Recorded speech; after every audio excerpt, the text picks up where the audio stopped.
Hi, I'm Phyllis from southernfrugal.com. Today we're going to fix for our large meal of the day a sweet and sour pork, and I don't think I've already done a video on that. If I have, I'm just doing another one. So what we're going to use is a Hormel pork tenderloin, and I just really like these because they're always tender and they taste very good. So the first thing we want to do, let me get this out of the wrapper here.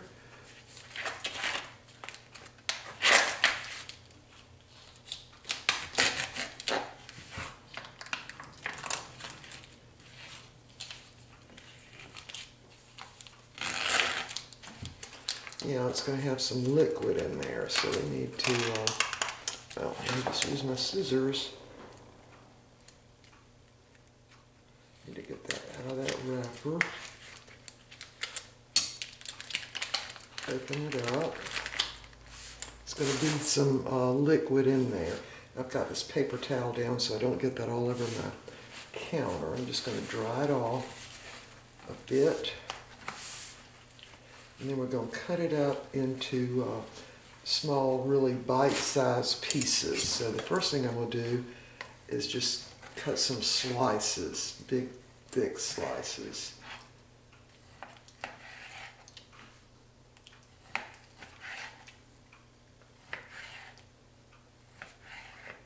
And then I'm going to cut those slices probably in thirds. And again, you want to make sure you dry it off, because they do put it in some kind of a marinating sauce, but this is a plain one. It doesn't have any kind of spices or anything in it. And very little fat. It's mostly just lean. Now this is going to be bigger chunks than what you get if you go to a Chinese restaurant, because after all, we're making it at home. All right, let me get a paper towel to dry this off more.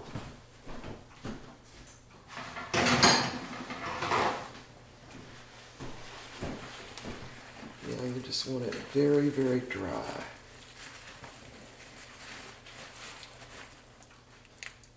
So I'm going to go ahead and fix all of this at one time, and then we're going to freeze it. It doesn't do super well freezing, but you can heat it back up after it's frozen in the oven and it will get crispy again. All right, so now got to wash my hands. We'll be right back.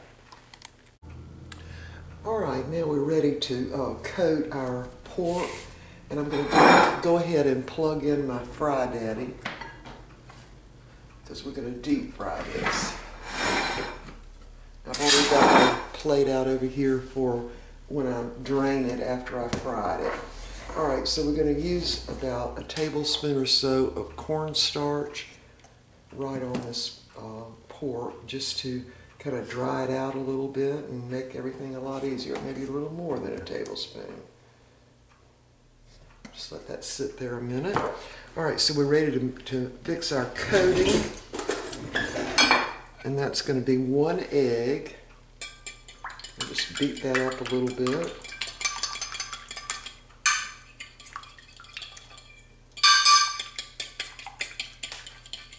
And to that I'm going to add about a half a teaspoon of, that's actually sea salt. Mix that up. And then we're going to add a 1/4 of a cup of water.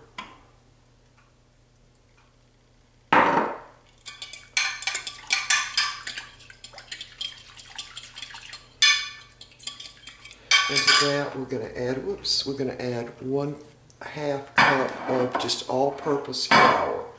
The pork went down in there. Alright, so I'm going to get a whisk to beat this up. Yeah, this is pretty simple, and to me it tastes really as good or better than what you get in a Chinese or Japanese restaurant, because the pork is much better, I think. I like to use that tenderloin.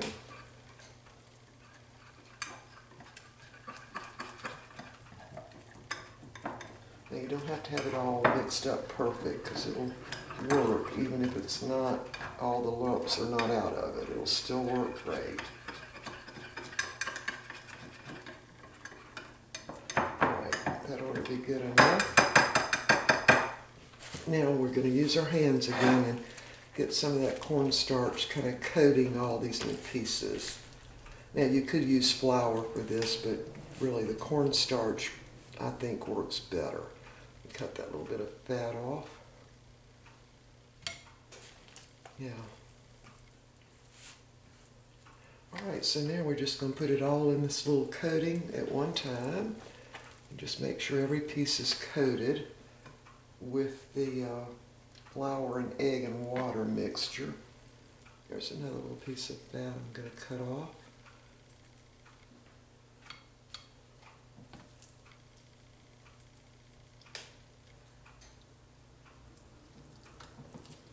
Alright, so we got it all in here now.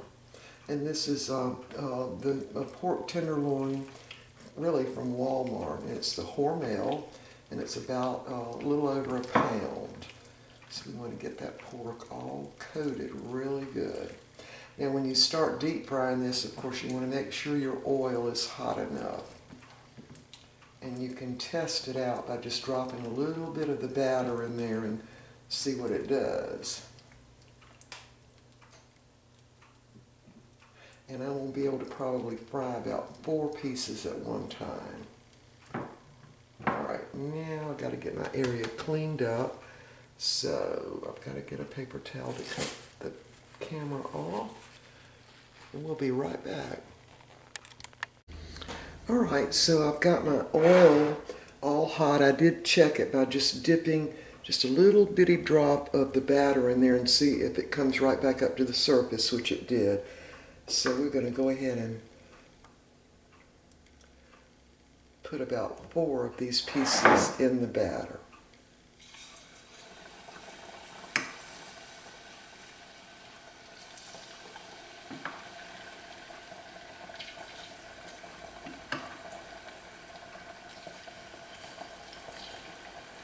Alright, so they're cooking away. We'll be back.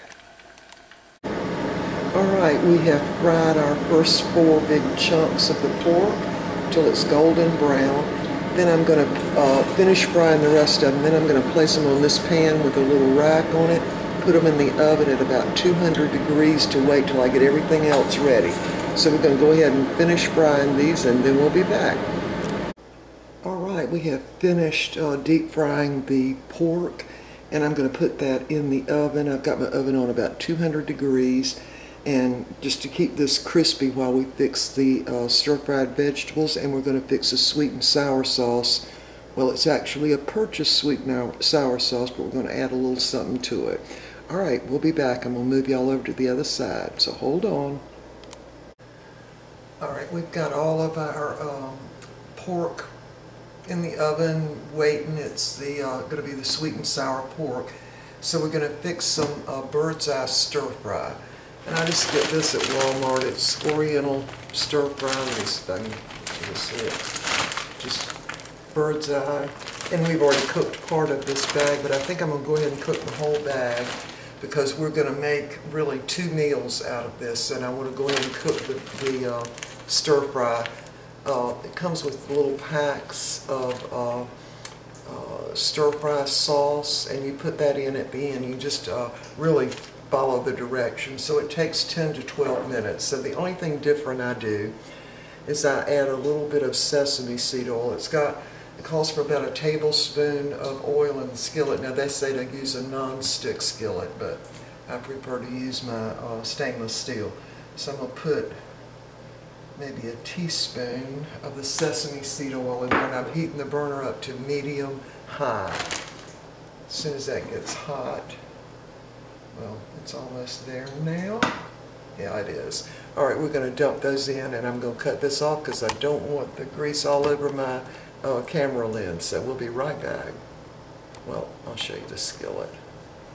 There. Alright, so hold on. Alright, so what I do after the skillet is hot and the oil's hot, I just kind of stir them around to see if I can't get them coated with a little bit of that oil.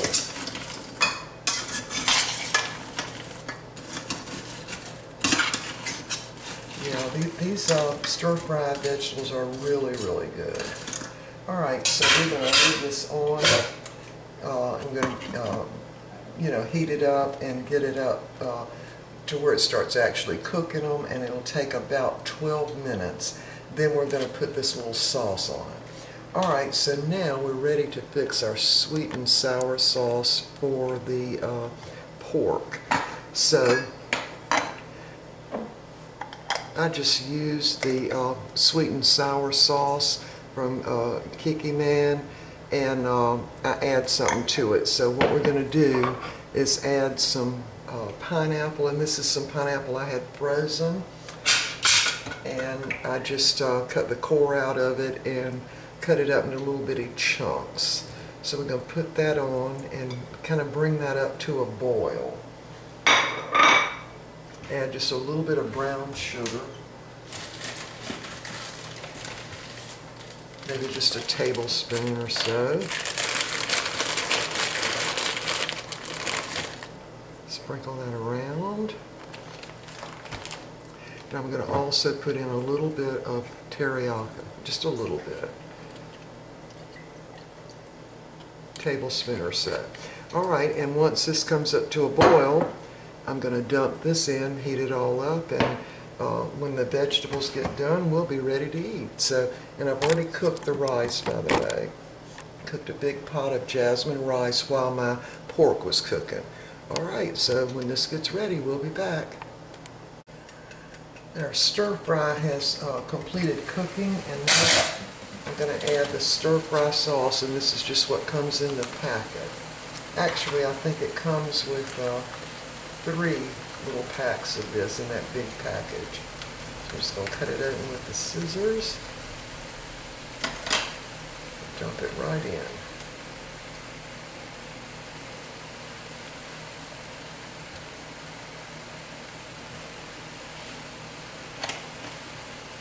We're just going to stir that around a little bit. I'm going to use the rubber spatula so I don't break up any of the vegetables. Yeah, so we're just about ready to eat. I have got the sweet and sour sauce for the pork already. The rice is already done. And all I've got to do now is pour the tea in the glasses, and we'll be ready to eat. Just put the lid back on in a minute and cut that burner off. And here's the sweet and sour sauce. And that was just the Kiki Man sweet and sour sauce, and I added some of the pineapple. It was actually frozen pineapple, but to tell you the truth, what works best is one of those little small cans of crushed pineapple. And I've used that before. Alright, so we're going to get this all dished up on the plate, and we'll be back. Here's what it looks like on the plate. This is the sweet and sour pork, stir-fried vegetables, and this is the jasmine rice, or the Asians call it sticky rice. And I just cut some fresh cilantro to put over the vegetables and over the rice, and put a little bit of the sweet and sour on the rice. And of course we've got our tea, and there's the containers I'm going to freeze the rest of the meal in. I will freeze the sweet and sour pork separate, put some rice and the stir-fried vegetables in that Pyrex dish there, and that little bowl will have the sweet and sour sauce, and I'll freeze it. So then when we're ready to have it again, all I have to do is heat it up. Alright, so there it is. And I know it looks different than the regular Chinese sweet and sour pork, but these are much bigger chunks of pork, and they're very lean. Alright, we will see y'all next time.